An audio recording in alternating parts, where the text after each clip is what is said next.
Welcome to Civics and Coffee. My name is Alicia, and I am a self-professed history nerd. Each week, I'm going to chat about a topic on U.S. history and give you both the highlights and occasionally break down some of the complexities in history and share stories you may not remember learning in high school, all in the time it takes to enjoy a cup of coffee.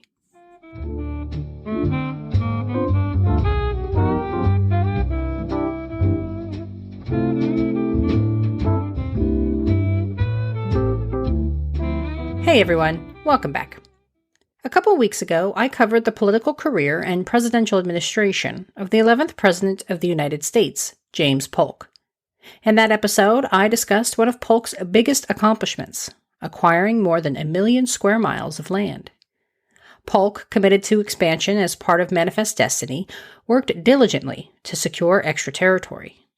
He negotiated with Great Britain for total control of the Oregon Territory and went to war with Mexico over the landmass known today as California, Utah, Colorado, Nevada, Texas, and New Mexico.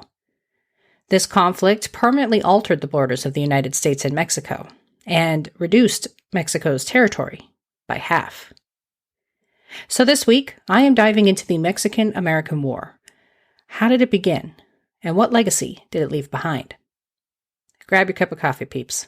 Let's do this. While the Mexican-American War did not officially begin until 1846, hostilities had been building for a decade. In the 1830s, American slaveholders flooded into the Texas territory to take advantage of the fertile soil for cotton cultivation. As the Mexican government implemented a new constitution banning slavery, tensions quickly escalated, culminating in the battle at the Alamo. I did a deeper dive into the fight and its outcomes back in 2021. If you want to learn more about the Alamo, look for episode 80 in the catalog, or search for the episode title, The Alamo, on the website. In that episode, I mentioned that despite the success of the ragtag band of men in securing victory over General Santa Anna, the Mexican government refused to acknowledge Texas's claimed independence, treating the territory as in rebellion. While several officials sought to add the self-titled Texas Republic to the United States, sectional politics over slavery and maintaining the balance between slave and free states delayed any movement on welcoming the territory into the Union. However, by 1844, the country had Manifest Destiny fever, and support for Texas annexation proved to be pivotal in Polk's bid for the presidency. Despite the loud opposition coming from the Whigs in Congress, the administration moved forward with adding Texas as the 28th state on December 29, 1845.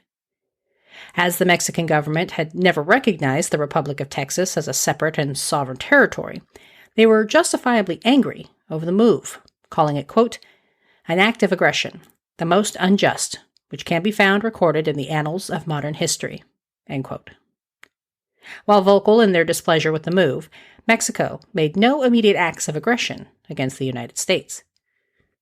However, dispute over the two nations' borders further deteriorated the already fragile relationship.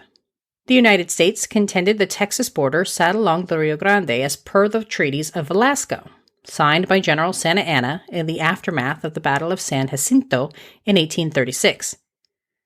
Signed after the small army overwhelmed Santa Anna's men in their vengeance over the Alamo, these agreements were, like Texas independence itself, not recognized by the Mexican government.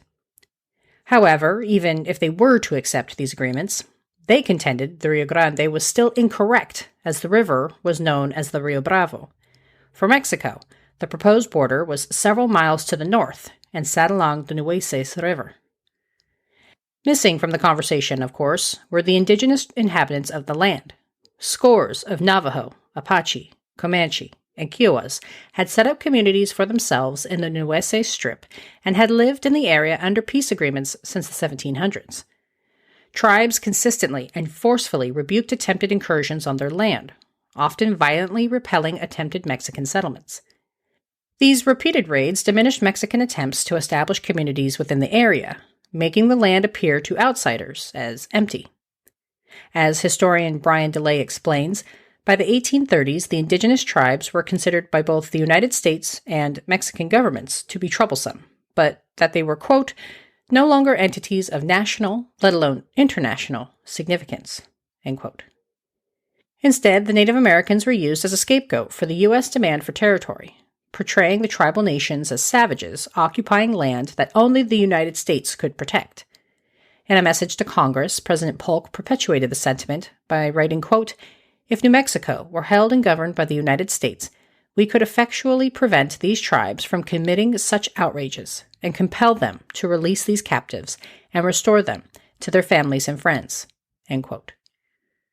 Despite their presence, the United States and Mexican governments proceeded apace as if the land was empty and there for the taking. By July 1845, future President and military commander Zachary Taylor was stationed along the Strip under the guise of protecting and securing the United States border.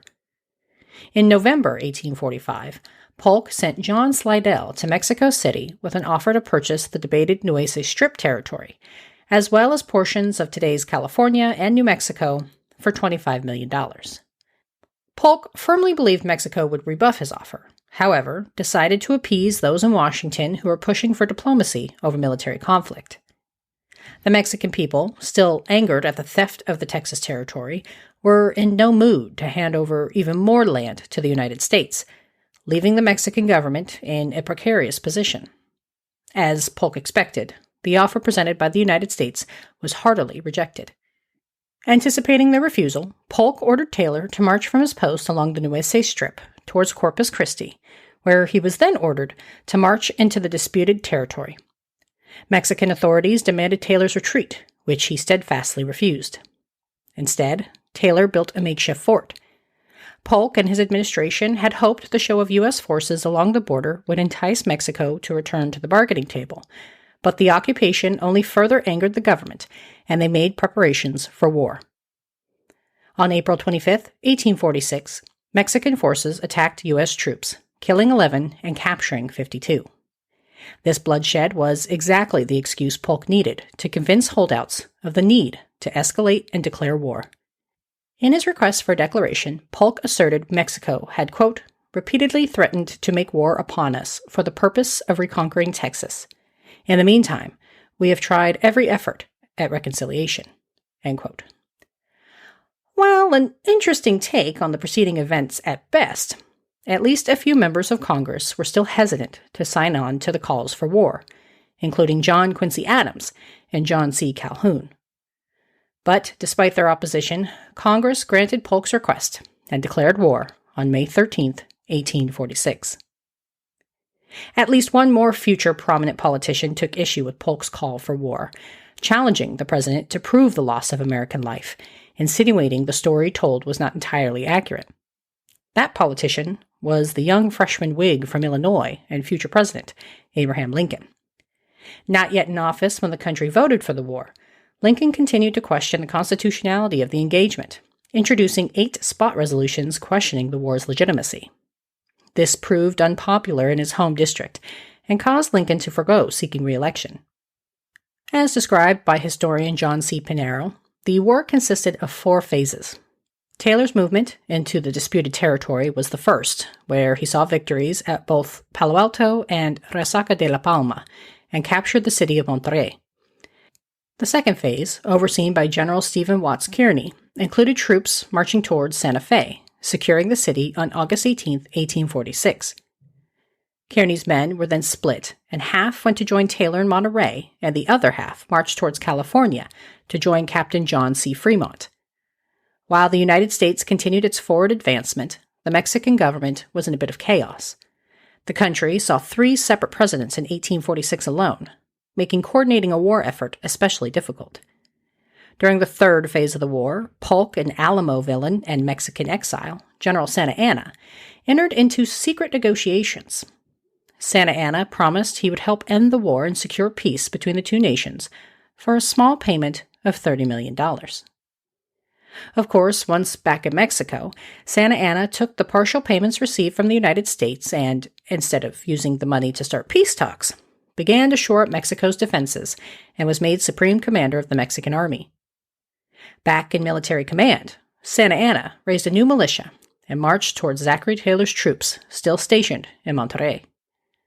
Jealous over Taylor's rising popularity and irritated with the military commander's implementation of strategic decisions without Polk's approval, led the president to order half of Taylor's men to vacate Monterrey and march towards General Scott, who was preparing to lead an invasion of central Mexico.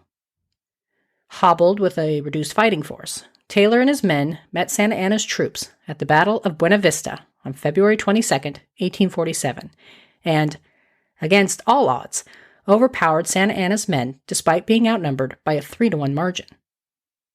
This victory proved politically important for Taylor, who earned the nickname Old Rough and Ready, and he would later spin his military victories into a presidential win in 1848.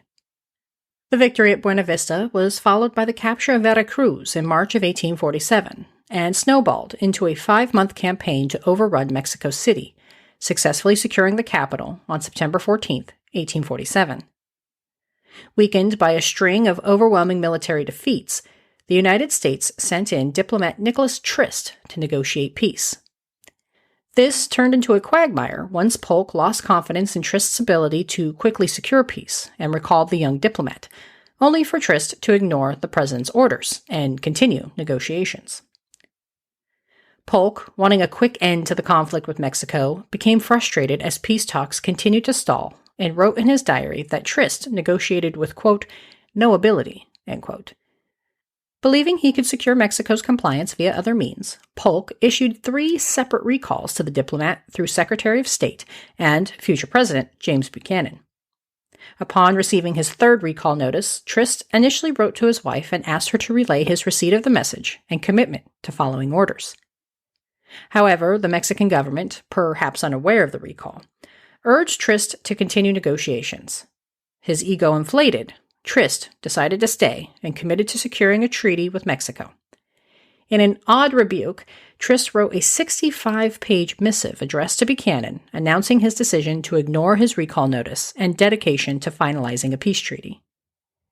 Given the communication delays of the time, Polk was under the false impression Trist was on his way back to the United States, announcing such during his annual message on December 7, 1847.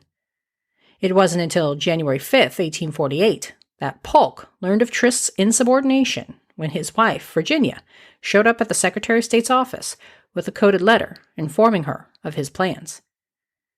Now on borrowed time, Trist worked quickly to secure and finalize a treaty, setting a deadline of February 1st with Mexico.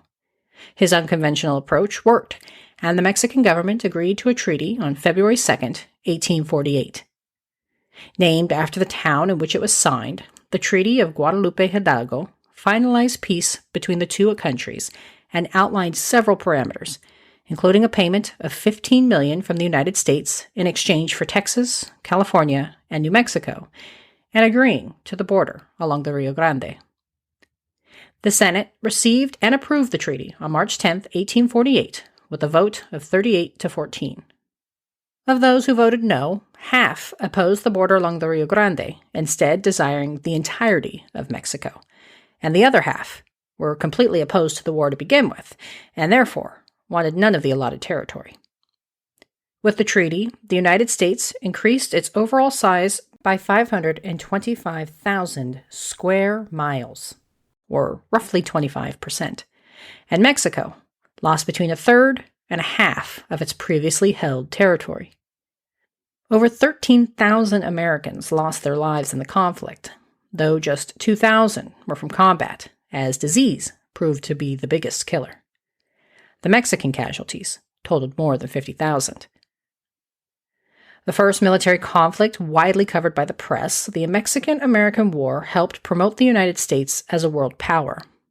It made yet another celebrity out of the military leader in Zachary Taylor, who, like Andrew Jackson after the Battle of New Orleans in 1815, leveraged his newfound popularity to win the presidency in 1848.